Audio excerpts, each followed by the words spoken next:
Short video দিচ্ছিলাম। আজকে ছেলে বললো একটু মা পনির পকোড়া করো, তা আমি একটু সয়া পনিরের পকোড়া করছি আজকে। পনিরের মধ্যে সোয়াবিনটা সেদ্ধ করে নিয়ে পনিরের মধ্যে আদা রসুন পেঁয়াজ বাটা ধনে পাতা নুন হলুদ একটু চিড়ে দিব আর টমেটো সস দিয়ে আর ময়দা দিয়ে, আমার কাছে কর্নফ্লাওয়ার ছিল না, দিয়ে ভালো করে ম্যারিনেট করে মাখিয়ে নিয়ে জাস্ট এবার একটু ভেজে নিচ্ছি। পকোড়াগুলো এখানে আমি ছেড়ে দিচ্ছি, এক এক করে এগুলোকে উল্টে নেবো।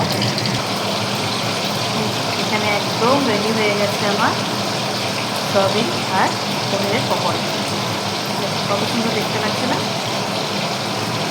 ভিডিওটা এখানেই শেষ করছি, টাটা।